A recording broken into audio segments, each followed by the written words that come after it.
Question number 31, वैसी आकृति जिसकी 3 विमाएँ होती है कैसी आकृति कहलाती है? तो त्रिविमीय क्या कहलाएगी? त्रिविमीय, क्योंकि 3 का मतलब कितना होता है? त्रि होता है, विमाएँ क्या हो जाएगी? विमीय। तो हमारा सही आंसर क्या हो जाएगा? त्रिविमीय। चलिए नेक्स्ट क्वेश्चन की ओर चला जाए, क्वेश्चन नंबर 32।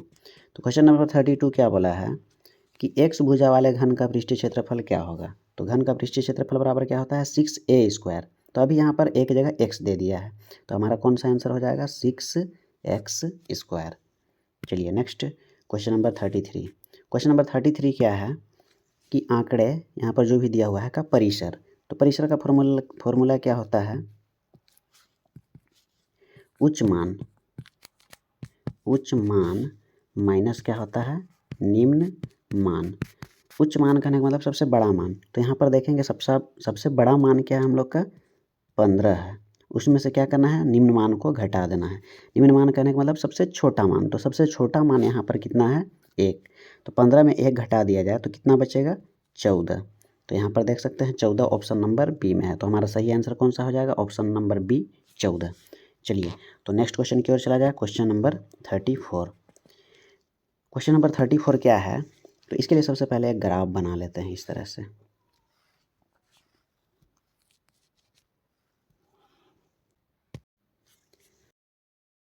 क्वेश्चन आपसे समझते हैं। तो यहाँ पर क्वेश्चन क्या बोला है कि x अक्ष से 3 इकाई की दूरी पर, x अक्ष में नहीं बोला है, इसलिए हम लोग क्या करेंगे? x अक्ष से 3 इकाई की दूरी तय करेंगे। ये हमारा हो गया ये वाला x अक्ष, इससे हम लोग 3 इकाई दूरी तय करेंगे। अगर -3 बोलता तो नीचे की ओर आते y डैश की ओर, लेकिन +3 है तो 3 इकाई किधर हो जाएगा? ऊपर की ओर। 1 2 3। तो x अक्ष से 3 इकाई कहाँ हो गया? ये वाला हो गया। उसके बाद नेक्स्ट क्या बोला है? तथा y अक्ष से 6 इकाई की दूरी पर, मतलब ये वाला जो है हमारा y अक्ष है, तो इससे कितना इकाई दूरी जाना है? 6 इकाई। मतलब इधर x डैश की ओर नहीं आएंगे, किधर जाना होगा? x की तरफ। तो 1 2 3 4 5 6 यहाँ पर पहुँच गए, और हमारा एक पॉइंट कहाँ मिला था? यहाँ पर। तो पर स्थित बिंदु के निर्देशांक हैं, तो इससे मिलने वाली जो बिंदु है उसको हम लोग को देखना होगा कि कहाँ पर मिल रहे हैं।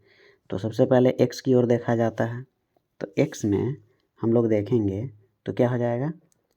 6, एंड y की ओर देखा जाए तो क्या हो जाएगा? 3। कहने का मतलब x का बिंदु कितना है? 6 है, और y का बिंदु कितना है? 3 है। जो शुरू में रहता है वो x का मान होता है, और बाद में रहता है वो किसका मान होता है? y का। तो इस तरह से देखेंगे 6 3 किस में आ रहा है? ऑप्शन नंबर डी में। तो हमारा सही आंसर कौन सा हो जाएगा? Option number D. तो चलिए नेक्स्ट क्वेश्चन की ओर चला जाए अब, क्वेश्चन नंबर 35। तो क्वेश्चन नंबर 35 इस तरह का जब भी दशमलव में रहे तो उसके लिए क्या करना है? जैसे कि अभी का क्वेश्चन क्या है?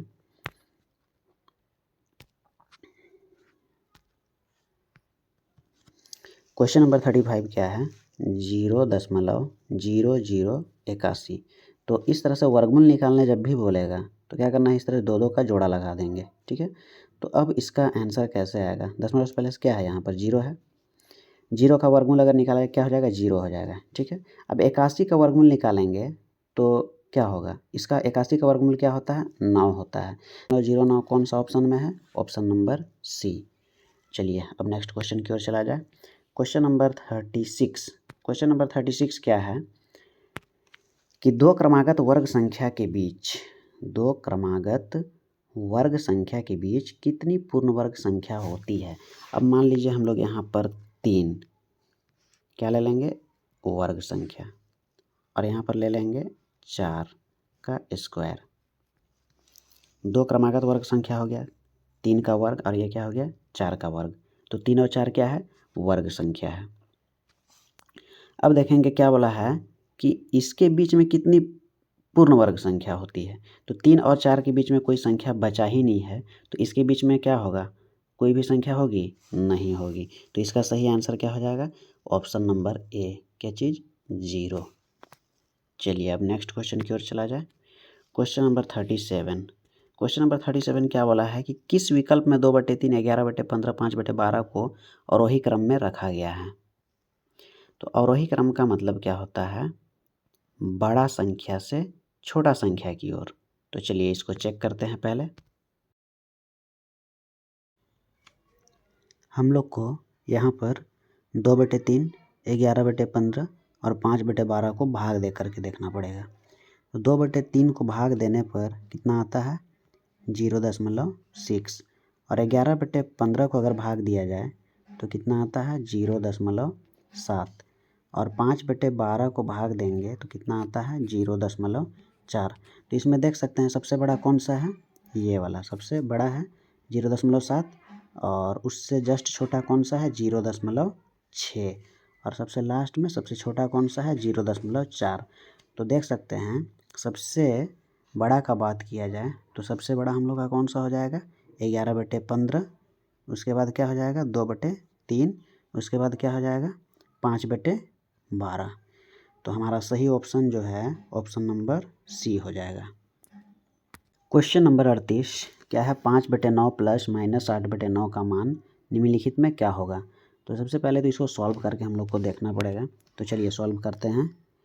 5/9 प्लस फिर क्या है? माइनस 8/9।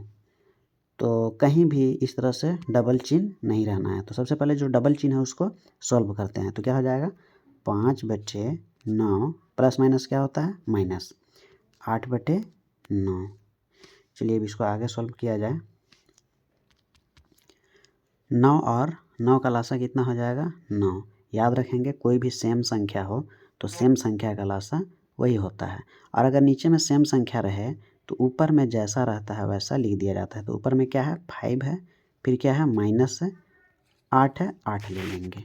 चलिए अब नेक्स्ट आगे देखते हैं।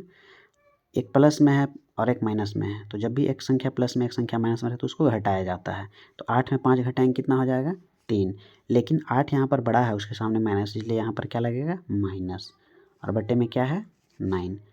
और यहाँ पर देख सकते हैं -3/9 का ऑप्शन कहीं पर नहीं है। तो हम लोग को क्या करना पड़ेगा? इसको कैंसिल करना पड़ेगा, काटना पड़ेगा। 3 का 3, 3 तिया 9। तो हमारा जो फाइनल आंसर है क्या हो जाएगा? -1/3। तो -1/3 कौन सा ऑप्शन में है? Option number B. चलिए तो नेक्स्ट क्वेश्चन की ओर चला जाए। Question number 39। क्वेश्चन नंबर 39 क्या है कि यदि a बराबर -1 b बराबर 2 है तो a का घात b गुना b का घात a का मान क्या होगा? तो चलिए सॉल्व करके देखते हैं। तो सबसे पहले जो क्वेश्चन है उसको लिख लिया जाए। क्वेश्चन क्या है? a का घात b गुना b का घात a।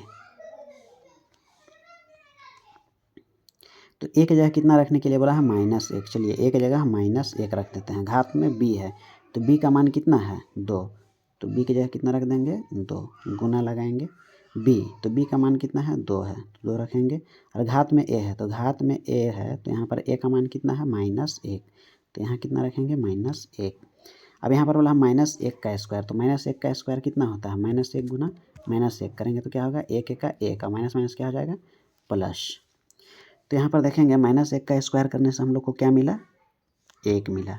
गुना 2 का घात -1 है तो इतना याद रखेंगे कि कभी भी घात माइनस में नहीं होना है। तो उसको प्लस बनाने के लिए क्या करेंगे? 1/2 लिखेंगे। अगर कोई भी संख्या को बट्टे के नीचे ले जाते हैं तो क्या होता है? माइनस से प्लस बन जाता है। और मान लीजिए बट्टे में माइनस रहेगा तो उसको बट्टे के ऊपर लाएंगे तो वो क्या हो जाएगा? प्लस बन जाएगा। तो चलिए इस तरह से जब हम 2 का घात -1 को बट्टे के नीचे लाए तो वो क्या हो गया? 2 का घात +1 बन गया।